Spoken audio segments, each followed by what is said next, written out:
game when y'all are trying to run some clock out, and Clyde has an option of either going out of bounds and staying in bounds, and it was a really mature play for a rookie. I'm curious if that's coming from Andy, if that's coming from the sideline, if it's coming from Pat.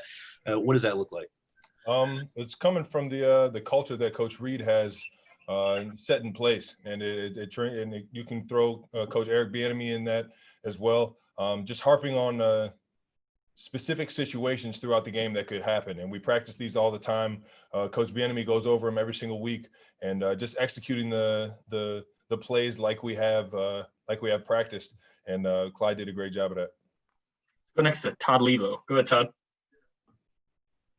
Hey, Travis, we've seen, more COVID outbreaks and stuff like that happening around the league. People got a little freaked out when they saw Gilmore, talking to Pat after the game. Have you been thinking about this stuff more? Like after the game, you always try to talk to guys and congratulate them and stuff like that. Are you going to try to maybe just head to the tunnel? Is this stuff on your guys' mind? Yeah, I mean, I think that's probably the safest way to do it. I think Nick Foles did it last night. At least I thought he mentioned that in the interview after. I think it's just the smart thing to do to just, keep it moving. And, you can always shoot a guy a text or give a guy a call and let him know how much you respect him and things like that. But I think for the most part, just keeping your distance as much as you can and doing all the precautions throughout the facility so that, stuff doesn't just happen, knowing that it's hard to stop, man. Let's go next to Adam Teicher. Go ahead, Adam. Hey, Travis, I remember talking to you when camp first started, and you were talking about how optimistic you were because of the protocols that were in place. You had just seen all the protocols that the Chiefs and the NFL had put in place.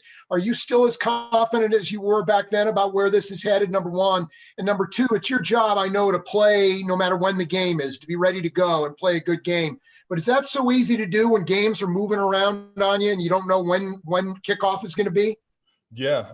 When I mentioned that back in training camp, we hadn't had one test that really came back positive. So, I mean, I'd be silly to say that the bar hasn't gone up since all these breakouts have happened. I mean, you just have to make sure that you're doing the right things and trying to take everybody into accountability. You're not just doing it for the guys on this team. You're doing it for the guys league wide.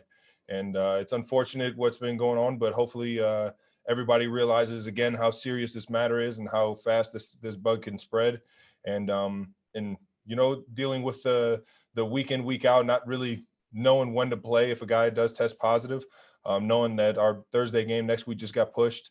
You just got to roll with the punches. We were kind of fortunate to have our game only pushed back last week one day, and with that, it was still a little bit different of a game day preparation and things like that. So it's just, you got to kind of roll with the punches. It's the life we're living right now with COVID being out here in the world. Let's go next to Karen Kornacki. Go ahead, Karen. Hi, Travis. Because of all of this stuff we've been talking about, do you still see the Raiders as a rival? I mean, years ago, it used to be Raider Hater Week, and now we're just worried when you're going to play.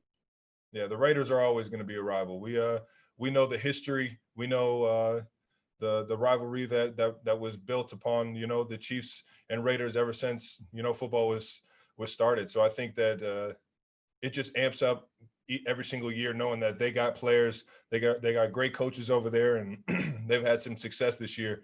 And so we know that we always have to bring it against all our rivals and everybody in the division. I consider a rival. So. Got time for a couple more guys. We're going to go Herbie and then Pete Sweeney. Go ahead, Herbie. Hey, Travis, good to see you. As a quick follow-up to Todd Levo's question on going straight into the tunnel, is this something that the team talked about, or is this a personal choice that you're going to start probably incorporating this week?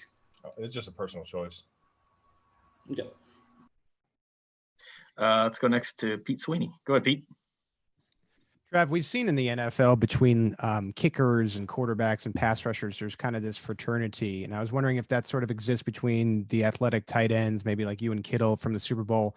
And then sort of a follow-up to that, how much of your game do you see in what Darren Waller is able to do? Yeah, I mean, Darren Waller's he's taking the league by storm right now. Kind of a guy that made the transition from wide out to tight end. I'm always rooting for the guys that make the transition, man, because I know how difficult that can be, and I know how much work you really got to put in, knowing that everybody else has had a few years ahead of you doing it. So it's just reps make you better at this. You know, it is what it is. So the fact that he made that transition, he's having as much success now that he is, you know, is pretty impressive.